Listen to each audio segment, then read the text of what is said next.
Why don't more kitchen gardens have ponds? Why don't they have fruit trees? Why don't they have flowers and diversity? Why is everything in neat, orderly rows? I would argue that we model our home gardens off of conventional agriculture. This makes zero sense on so many levels. Conventional agriculture is designed for maximum profit, not quality, not taste, and definitely not nutrition. I want to introduce you to my garden pond and show you how I built it. But mostly I want to explain why I'm putting a pond in my garden.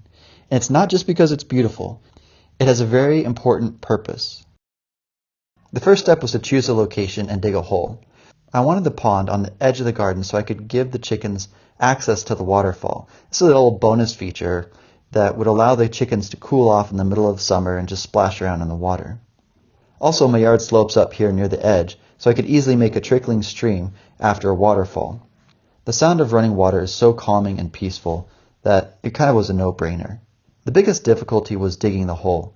My ground is rock hard, so I gave the job to my son. This pond is actually his lifelong dream, which is only 9 years old, but still, he's super motivated to get this pond built. So what he lacks in strength and size, he made up for in determination. I was very proud of him and his sisters for getting this hole dug in rock-hard dirt. As you can see, we made 2 levels. This gives variation for the different animals who might call this place home. The fish will be able to go to the deeper area to escape birds and raccoons. It also gives them a place to escape when the top freezes over in the winter. It doesn't get super cold here, so it only freezes over maybe an inch or 2 of ice on the top. So 2 feet down is plenty for where I'm at. Then there's a shallower area. This allows the lizards to approach the water for a drink without falling in. Also gives the frogs and dragonflies variable places to lay their eggs and have the best chance of survival. It also allows me to plant different types of plants at varying depths. Some plants prefer deeper locations, others need shallower areas. So the variety in the pond gives me a lot of different choices. What is the most frustrating part of gardening? Pests and disease. You spend so much time and money trying to grow these beautiful and delicious vegetables, only to lose half of them to bugs and the other half to disease. That is the biggest reason I built a pond. I refuse to use pesticides on plants that I'm going to eat, and organic solutions are expensive, time-consuming, or ineffective. So I want to work with nature rather than against it. I was originally thinking something cheap, quick, and easy. Maybe just moving my whiskey barrel water feature up to the garden, or just digging a pit and throwing some cheap plastic sheet in it. But then, Poposoap reached out to me and offered to sponsor my next pond project, so I jumped at the opportunity. Water features don't have to be complicated for your garden to attract frogs, to attract dragonflies, to attract other things that are going to eat bugs. It could be something as simple as a bucket or a whiskey barrel cut in half like I've done in the past, or any number of other things, but I'm really going all out on this garden. Conventional agriculture is built for profit, which means that they have to be highly efficient, which means they have to use big equipment like tractors. That's why everything is in a row. When you do your own home garden, you don't have to do rows. You can do stuff like put a big pond right in the middle of everything, because we can just walk around and create our own paths. We can have fun with it. It doesn't have to be straight industrialized rows. Our home gardens can have a sense of intrigue and interest. We don't have to plant all of the same thing in one row. We can plant some potatoes over here and some strawberries over there. We can intermix the different foods so that bugs don't come and just wipe out an entire crop. Certain bugs like certain crops, and if you intermix your crops, then the bugs can't wipe out the whole thing at one time, and it gives the predators a chance to destroy them before they go and destroy your entire crop. Poposoap sent me a 45 mil EPDM pond liner. EPDM is an incredibly tough and sun-resistant material. This is the same thing that's on my RV roof and most RV roofs, and it's still holding up after 30 years. I've made sure I put this down on a sunny day so that the EPDM relaxes and flexes over the curbs better. Now to the waterfall. This box is super helpful in creating a nice even flow. The water coming out of the pump hose is turbulent and fast. This box slows down the flow and spreads it out across this lip, which creates that nice trickling water sound. This could also have been accomplished by having a small pool at the top, but this was much easier. My ground is so hard and rocky, I was concerned that I might miss a pointy rock and it could punch a hole in the liner. So I bought some cheap construction sand from Home Depot and spread it around the bottom. Poposoap also sells an underlayment that would have done a nicer job, but this was quick and easy for me. I also piled up some sand just at the edge of the stream so that the water pools up in the stream and creates the illusion of more flow. Without this mini dam here, the water would just flow under the rocks and you wouldn't see it at all. I also built up a little berm all the way around the pond, and this will help prevent the rainwater from carrying soil, wood chips, and other debris into the pond, and everything will flow out away from the pond. I have a friend in town who has one of the most beautiful properties in the whole area.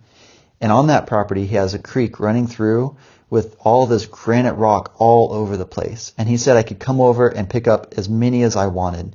So I took my truck down there and a couple of my kids, and we grabbed as many rocks as we possibly could hold. I actually took 2 full loads of granite rock back to my house. I rinsed the rocks off and then started stacking. I started with the big rocks in the bottom and then kind of stacked up from there.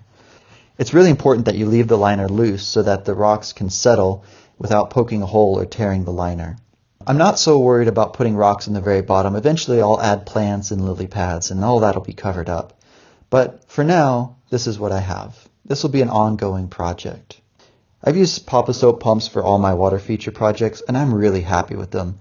The solar panels make it really easy to put them anywhere without having to plug them in. You save on electricity costs and they're just really easy to use. If you're building a pond or a water feature and you want to support my channel, consider using my affiliate link in the description. You also get a little discount as well. So a home garden doesn't have to all be a one big monoculture.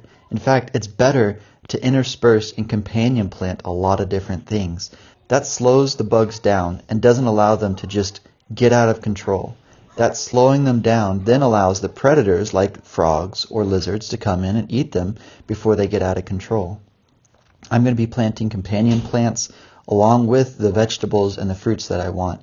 I'll plant flowers that are beautiful to pick and brings in the pollinators, the bees, and the beneficial bugs that really help your garden. So it's not just slugs and moths that are eating everything, but it brings in the beneficial bugs as well. So I have beneficial bugs and predators and a balanced ecosystem.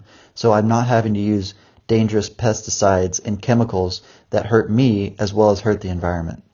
Now to make my pond both beautiful as well as provide places for frogs and lizards to hide in.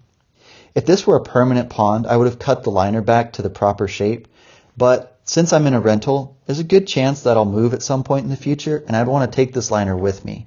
So I'm just going to tuck the liner underneath itself and stack rocks up on top so I can keep the liner as big as possible. Arranging the rocks on the waterfall was one of my favorite parts. My son and I spent a lot of time stacking and restacking these rocks. I stacked and restacked, took them off, tried again, stacked and restacked until I found just the right water flow across my waterfall and then down into the pond area. We wanted the water to flow over top of the rocks so you could see it as well as provide that babbling brook sound that is so peaceful and beautiful. This took a lot of time, but it was also a lot of fun. Poposoap sent me 2 big pumps, one for the waterfall and one for a fountain. After playing around with it for a little while, we decided we didn't really like the fountain and we just wanted maximum waterfall. So I went to Home Depot and bought a hose that wouldn't be crushed under the weight of the rocks and then ran both pumps up to the waterfall to just maximize the flow in the waterfall. What I love about these pumps is that they're solar powered. They just have one cord that you plug into the solar panel, and you can get extension cables that can make it go as far as you need it to go to hide the solar panels, but just here behind the fence is fine.